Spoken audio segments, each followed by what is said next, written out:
एक दिन तय कर लो कोई भी। आप बहुत बिजी लोग हो, बहुत काम है, तो 10 दिन में, 15 दिन में, 1 महीने में एक दिन कोई तय कर लो, या तो सप्ताह में दिन तय कर लो कि हर रविवार को 2 घंटे गौशाला में जाएंगे और वहां जाकर के सेवा करेंगे। सेवा क्या करना है? बोले सामर्थ्यवान हो तो धन से सेवा करो। बोले महाराज धन का तो इतना प्रभाव जीवन में है नहीं, बहुत ज्यादा पुरुषार्थ है नहीं, तो धन तो अधिक नहीं है, धन नहीं है तो वहां जाओ और जाकर के अपने तन से कुछ सेवा कर लो। 2 घंटा मोबाइल उस दिन कम चला लेना। गौशाला में जाकर के कुछ नहीं करना है, आप गए गोबर उठाना शुरू कर दिया।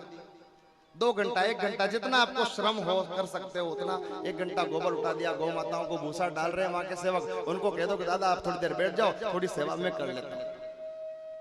धन से सेवा करो, तन से सेवा करो, न कर सकते हो तन भी अगर असमर्थ हो जाए तो मन से सेवा करो। मन से बोले मन से किसी को प्रेरित करो कि भैया इस बार तेरे यहाँ ये गो ग्रास की व्यवस्था अधिक हो गई है, भूसे की व्यवस्था अधिक हो गई है, तो एक काम कर, 1-2 ट्राली भूसा वहां छोड़ दे। उसको प्रेरित करो, और उसको जब आप प्रेरित करोगे और वो प्रेरित होकर के गौशाला में जाकर के कुछ सेवा करेगा तो उस सेवा का पुण्य भी आपको प्राप्त होगा। गावो विश्वस्य मातरः, गाय विश्व की माता है साहब। गाय की महिमा को शब्दों में नहीं बांधा जा सकता। 33 कोटि देवताओं का गो माता में वास होता है। और हमारे यहाँ तो स्पष्ट लिखा है साहब, विप्रधेनु विप्रधेनु सुरसंतहित लीन मनुजे अवतार। धेनु किस लिए भगवान आते? बोले गौ माता के लिए भगवान आते हैं। गोचर की जो भूमि थी उसके ऊपर हमारी कुदृष्टि हुई और धीरे धीरे गोचर की भूमि पर हम लोगों ने अतिक्रमण कर लिया, जिस कारण से गौ माताएं अब इस प्रकार से उन्मुक्त होकर के भ्रमण करती है, फिर हमारे खेतों की ओर आते हैं। कथा में तो आप कहते हो गौ माता की जय हो, गौ माता की रक्षा हो, और जब आपके खेत में गौ माता आती है तो लकड़ी लेकर के पीछे पीछे भागते हो। भैया उसका कसूर नहीं है, गौ माता का कसूर नहीं है, उसकी भूमि पर हमने अतिक्रमण कर लिया, तब वो जाए कहां? और जिस भी अंग प्रत्यंग पर आपकी लकड़ी गौ माता को लगती है ना साहब, तो गौ माता के शरीर में जिस जिस देवता का जहां वास है वो चोट, वो प्रहार उस देवता के ऊपर होती है। किसी भी घर में देशी गाय, और गौ माता कौन सी? देशी, जिसका ये कुब्बा निकला हुआ हो, देशी गाय। देशी गाय जिस घर में सुख पूर्वक वास करती हो, जहां उसको कोई कष्ट नहीं होता हो, आनंद पूर्वक देशी गाय जिस घर में वास करती है उस घर में 33 कोटि देवताओं का वास होता है और कभी उस घर में किसी का अनिष्ट नहीं होता है।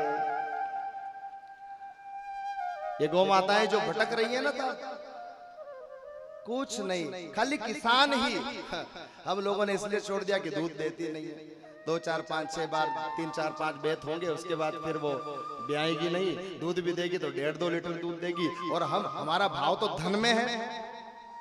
15 लीटर दूध सुबह से शाम में दे दे, बड़ी टंकी भर के हिलाते हिलाते डेयरी पे जाके 2000 रुपए जेब में लेकर के आओ तो आपको ज्यादा राजी होते हो, पैसा मिल रहा है, खिलाते भी उसको।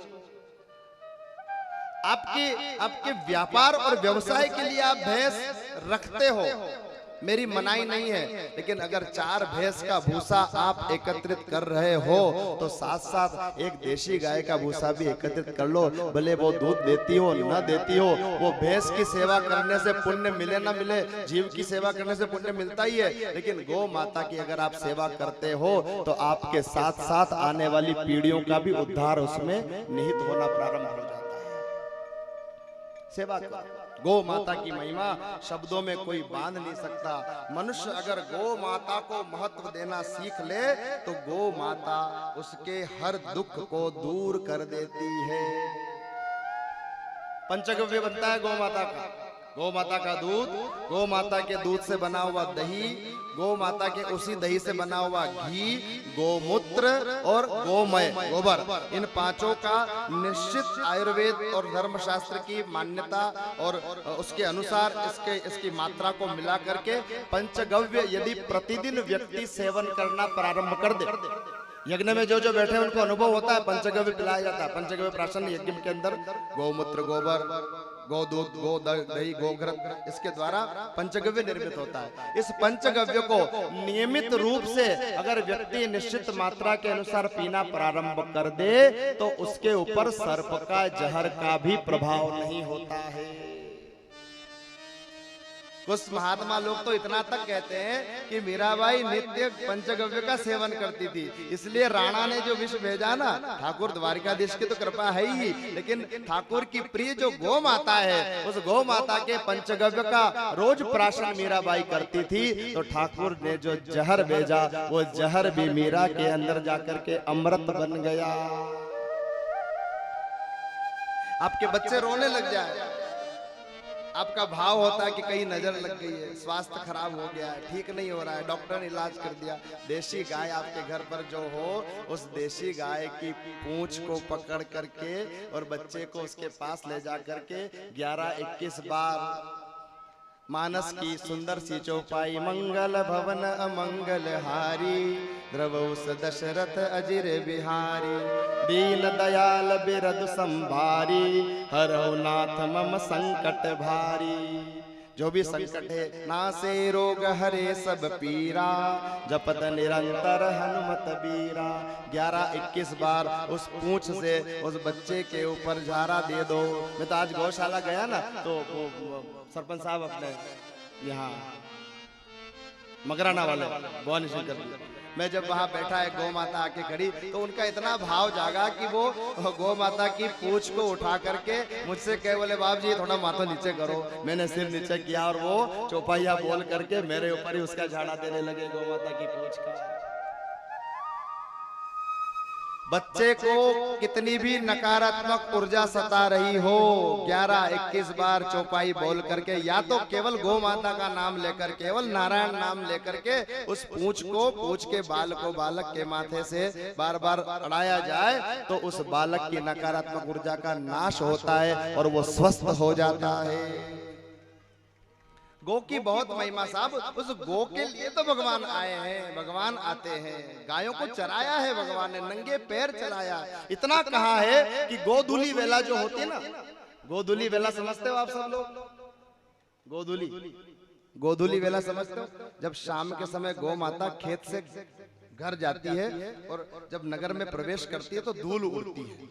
अब तो सब वो सीमेंट कंक्रीट के रोड बन गए तो धूल उड़ती नहीं है, पर कच्चे रोड में जो धूल उड़ती है, वो धूल जब व्यक्ति के माथे पर पड़ती है और व्यक्ति भाव से गौ माता स्मरण करता है, उस धूल के माथे पर पड़ने से कितना भी बड़ा पापी व्यक्ति क्यों ना हो, उसके सब पापों का नाश हो जाता है। पर होनी गोधूली होना चाहिए। अब तो गौ माता तो रही नहीं, अब तो बेधूली हो रही है, सबकी भैंसें दौड़ रही है और भैंसों की धूल उड़ रही है। कन्हैया ने कितना प्रेम किया गौ माताओं से साहब। कहते हैं 9 लाख गैया नंद बाबा के, हर नित नव माखन हो। नंद बाबा कितनी गाय थी? बोले 9 लाख। 9 लाख गायों का दूध निकालकर थोड़ा थोड़ा 1 लाख गायों को पिलाया जाता था। फिर 1 लाख गायों का दूध निकाल करके 1000 गायों को पिलाया जाता था। 1000 गायों का दूध निकाल थोड़ा थोड़ा 100 गायों को पिलाते थे। और 100 गौ माताओं का दूध निकाल करके एक पद्म गंगा नाम की गाय थी, उसको दूध पिलाया जाता था। और मेरे कन्हैया उस पद्म गंगा नाम की गाय का दूध पीते थे। इतना आनंद। गो दुग्ध बल कारक होता है। स्वास्थ्य खराब है, ठीक नहीं हो रहा है, बीमार हो रहे हैं, बहुत ज्यादा कृषि का है। 2 स्वरूप चल रहे हैं अभी हमारे राष्ट्र में। एक तो बहुत ज्यादा मोटे लोग हो गए और एक बहुत ज्यादा दुबले लोग हो गए। मोटे लोग तो दुबले होने की दवाई खा रहे, न दुबले लोग मोटे होने की दवाई खा रहे। असमानता बनी हुई है, न तो मोटा दुबला हो रहा, न दुबला मोटा हो रहा। शरीर में बल की कमी है, कृशकाय देह है। नियम बना लो, प्रतिदिन सोने से पहले गौ माता का, देशी गाय का दूध 1 गिलास भर के, और उस दूध को जब पिए उससे पहले भगवान नाम का चिंतन करें, उस दूध को देखें और भगवान का स्मरण करके, भगवान का प्रसाद समझ करके उस दूध को पिए। शीघ्र ही आपकी वो कृशकाय देह, बलवान देह में परिवर्तित होने लग जाएगी। गो अमृत है, गो का दूध अमृत है साहब। हमारे यहाँ तो इतना तक कहा गया कि रात को 9 बजे के बाद भोजन करना ही नहीं चाहिए। अगर 9 बजे के बाद आप रह गया भोजन करना, 9 बज गए तो उसके बाद भोजन न करें। देशी गाय का 1 गिलास दूध मिल जाए वो पर्याप्त भोजन है। गौ माता की असीम कृपा से लोग, अच्छा फिर हमारी कामना जो होती है वो धन पाने की बहुत ज्यादा होती है, कुछ न कुछ कामना लगी रहती है। गौ माता देशी गाय की सेवा अगर करना प्रारंभ कर दी ना आपने, तो 6 महीने तक भी अगर निष्ठा से ये न सोचे कि पशु को पाल रहे हैं, ये सोचे कि गौ माता हमारे आंगन में है और हमारा पालन गौ माता कर रही है, इस भाव से 6 महीने जिस व्यक्ति ने सेवा कर ली उसकी जन्मों जन्मों की दरिद्रता का नाश हो जाता है और घर में सुख संपत्ति आ जाती है। बेटा चाहिए गौ माता देगी, बेटी चाहिए गौ माता देगी। बेटी का ब्याह नहीं हो रहा है, गौ माता की सेवा प्रार्थना करके करो। आज तो एक इतनी कोमल स्वभाव की गौ माता थी। आश्रम गौशाला में मैं गया तो वो बाबूजी जो अपने भवानी शंकर जी बोले महाराज इस गौ माता के चरणों के नीचे से निकल जाओ, ये कुछ नहीं करेगी। अरे मिलकर रहने तो महाराज, एक दिन की कथा और करनी है। अरे जाओ तो सही। और वो 87 अबो की उनकी उम्र है।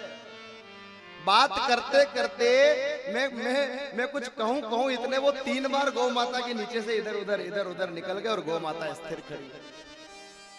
उसका स्वभाव देखो साहब, मेरे पास आकर खड़ी हो गई। उसको जब सहला रहे हैं तो खड़ी रही, और दूसरी गाय जब पास आई तो दौड़ करके गई, उसको दूर किया। तीसरी पास आई, दौड़ के गई, उसको दूर किया, और फिर पास में आकर के खड़ी हो गई। और जब तक मैं गौ माता के चरणों में से न निकला वो गौ माता वहीं खड़ी रही।